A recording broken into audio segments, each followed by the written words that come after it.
Shazad Sheikh, Motoring Middle East, and do I really have to tell you what I've got here? Yeah, come on. That is the Hellcat logo. And there is the beast of an engine. 6.2 litre Hemi. They claim it's got 707 horsepower. Some people say it's actually putting out more, maybe 740, maybe more. So which one is this? This is, of course, the Challenger. Check it out. So in addition to the 700 plus horsepower, 650 pounds-foot of torque, I have with me the red key, and as some of you know, the red key unleashes the full 700 horsepower, whereas the black valley key only gives you 500 horsepower. So I wonder if I can just start this up for you.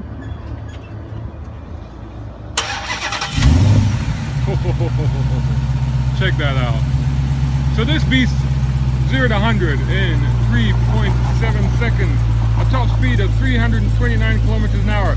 It'll do the quarter mile in 11.2 on standard tires, 10.85 apparently on drag tires, on stickier drag tires, and it'll get to 200 kilometers an hour from rest, quicker than most normal cars will. It'll do that in 10.7 seconds.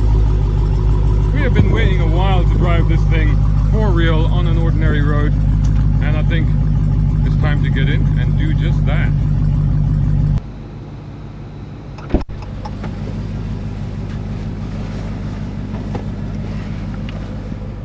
And here we are. So the first thing, because I started up outside, so I have to press on the brake and press the start button here for it to come back to life. There you go. Now, before we set off, I just want to show you a few things on here. It's got a unique instrument panel with the red dials. I really like the way, and red key in use. It's just alerting you to the fact that the red key is in use here.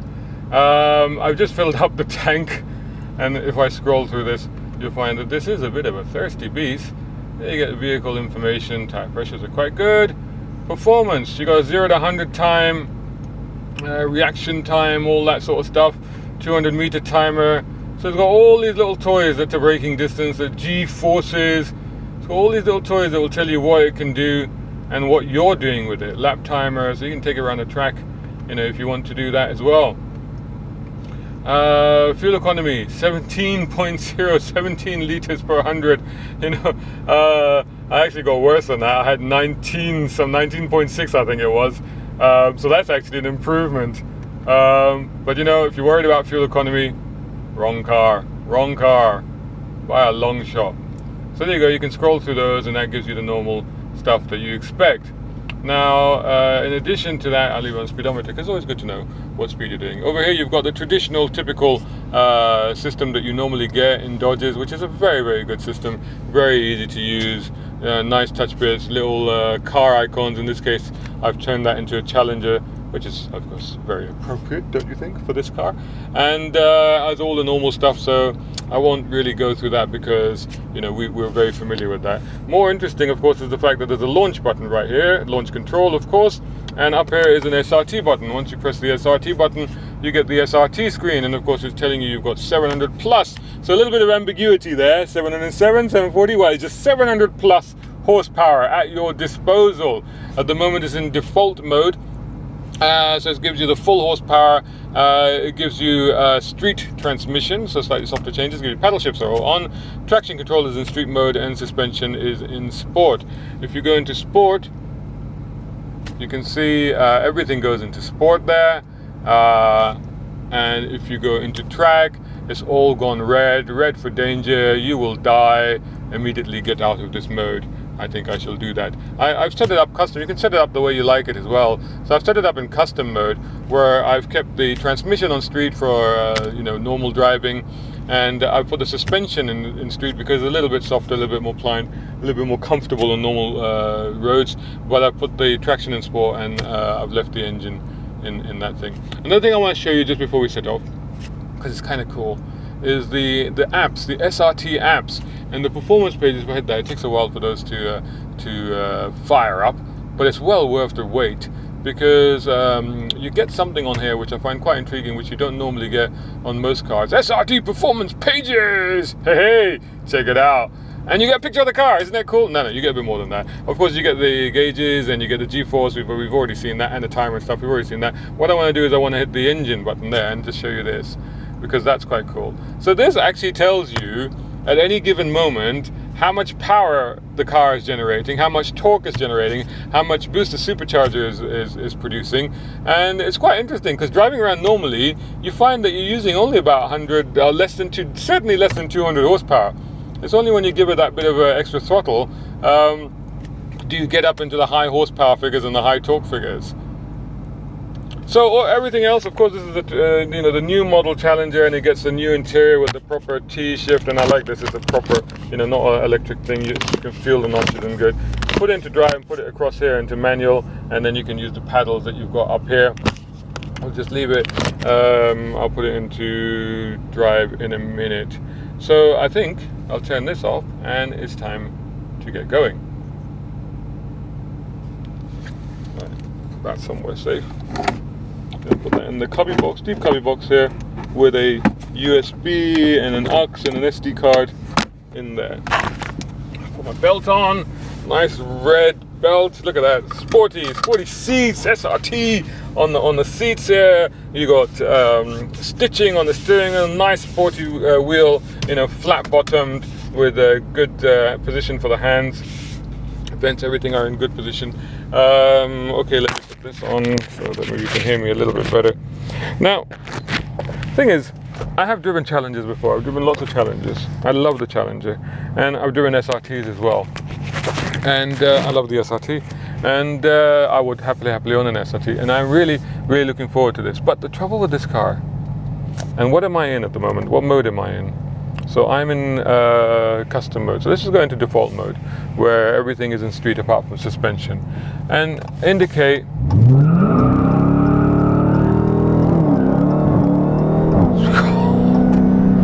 First gear, wheel spin. So everything is on, mode traction is on, full on, street setting.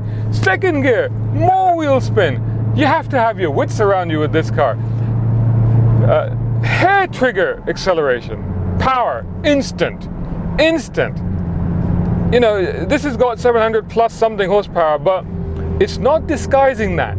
It's not hiding it. Even with the street settings on and everything in, keep you alive mode, it's all there for the taking. It's all there, and what it does is it makes you very sensitive to the fact that you're driving a hell of a thing, a hell of a beast. And you have to treat it with respect. You have to treat this with a lot of respect, because if you don't, you'll get into a lot of trouble. And a lot of trouble very quickly, because this is a quick car. Very quick car. It's an expensive car as well. So there's another reason that you actually want to be careful with it. 329,000 dirhams this car, which is more than 100,000 more than a regular SRT with 485 horsepower.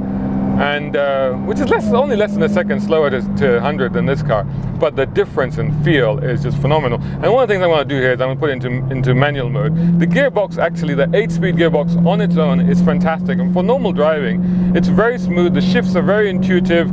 They feel good. They change just when you want it to change, and kick down and everything is at your disposal. It works extremely well. But the reason I want to use it in manual when I'm on a road like this and negotiating corners like this is because I want to know what gear it is.